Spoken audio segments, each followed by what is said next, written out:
This is a large flat rate box. I purchased it via eBay. See if I can get it open here. About 2 or 3 videos ago, I was doing a review of a Goodwill Industries pulse generator.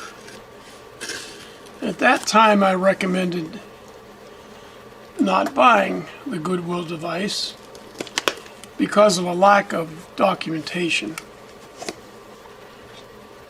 And at that time, I recommended another unit. I began to think I had made a mistake recommending something I had no personal knowledge of. So I proceeded to go to eBay and buy the cheapest one of the recommended items that they had. And this is what I purchased. I recommended this on a video without actually having seen one. So I'll take this opportunity to put my money where my mouth is. This is a global Specialties corporation. Where is it? Oh, 4001 pulse generator. I believe it to be functionally identical to the Goodwill unit.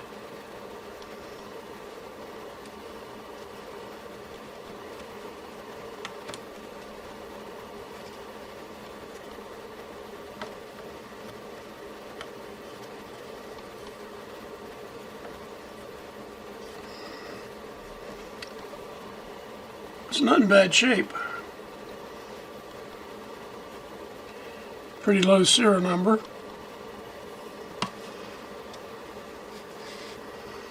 We'll take it apart. I see we're missing a foot.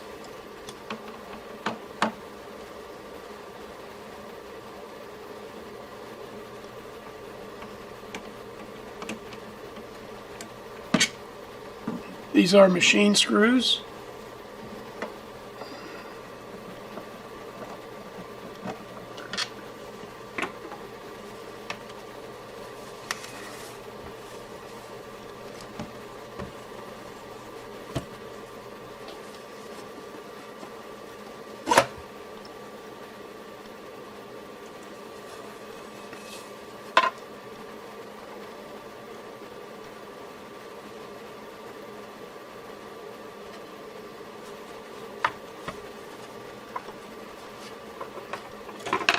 So this circuit board is hung from the top. See, the instrument's upside down. The front plate and the back plate are aluminum. You can see these 3-terminal power supply devices. These are probably voltage regulation devices. I'm looking for date codes. The only date codes I can find are 1979. That's also the date on the circuit board, Continental Specialties Corporation. So I'd say this thing dates back to 79 or 80. The documentation I was talking about is this. 29 pages. Oh, it's dated 94. So 29 pages of information about the 4001. How to use it, specifications,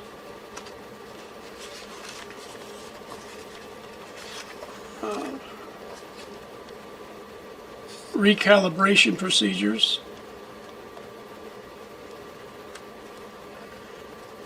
how it works. I purchased it for $51, 35 plus 16. No way to test.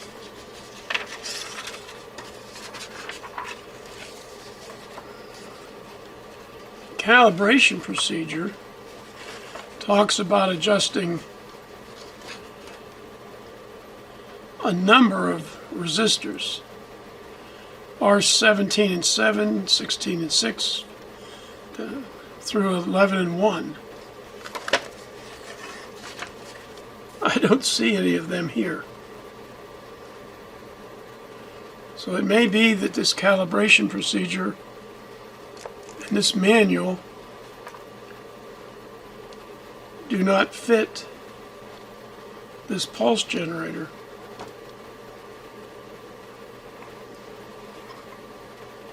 That's disappointing. I believe this is a single-sided circuit board.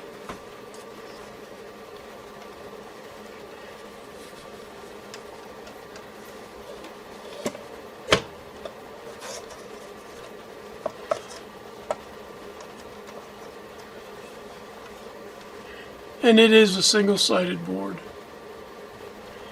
So the instruction manual does not match the product. So that's not very good. They don't give a board layout in the manual.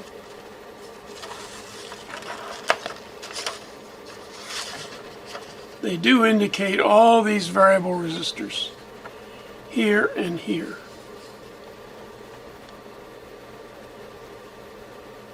On the width and spacing switches. They also show, but they don't mention it, what appears to be an output amplitude adjustment here.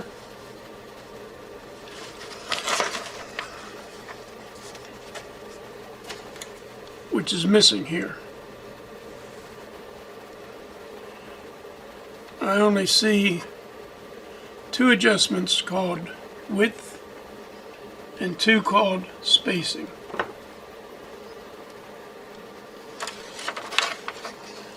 The two power supplies are to be developed with a 7812 and a 7805. And that's what those three terminal devices are. 5 and 12 volt regulator. I've reassembled this thing. It's pretty nice structurally. I like this thick case. Functionally, it's just exactly the same as the GW pulse generator I've reviewed earlier. Pulse spacing in time and pulse width in time. It has an output here adjustable from 1/10 of a volt to 10 volts. It has a complementary button which the Goodwill unit calls inverse, and they're invert, I guess, and they're functionally identical. So I thought, since the rest of it is the same as the Goodwill model, that I might discuss this gate trigger in. Now these three are all outputs. The main output, a TTL output, and a synchronizing output. The TTL out is exactly the same as the variable out, except it's set at 5 volts, where this is, of course, variable. The sync out is a pulse narrow that is in sync with the pulses, but it's not shaped like the pulse. This is an input. It's a configurable input in that can be either a gate input or a trigger input. As being a gate on a branch. And when the gate is enabled or opened, the horses, pigs, ducks, cows, whatever your ranch grows, whatever your ranch produces, pass through the gate. In our example, when the gate is enabled, it's enabled when this is pulled high, the pulses just continue through until the gate is closed. The trigger, on the other hand, acts like a trigger on a revolver. You pull the trigger once, the revolver shoots one round. Then nothing happens until the trigger is released and enabled a second time. We'll look at the scope setup. First, we have this violet line at the bottom. This is the trigger signal. Right now it's at 0, and now it's high. So we have 0, where the gate is closed, where the trigger has not fired.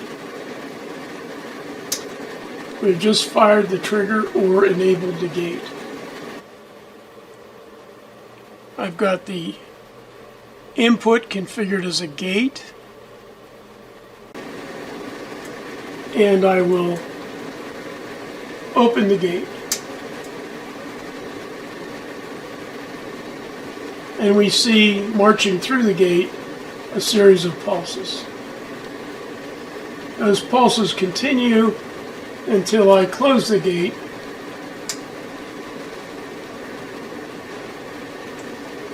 or when I enable the gate. You see? Disable the gate.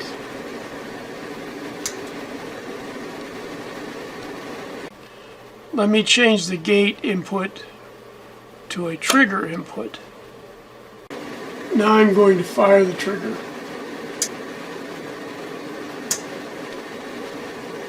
A brief pulse appeared, 1, and nothing happens. I'll reset the trigger. That is, the trigger went low. Nothing happened. I'll set the trigger again. 1 pulse. So the difference between a gate and a trigger is that the gate allows a series of pulses until the gate is disabled. Then the string of pulses stop. The trigger, on the other hand, allows 1 pulse, and then that's it. So that's a look at the Global Specialties 4001. I like it, but it's no different than the GW unit. Thank you.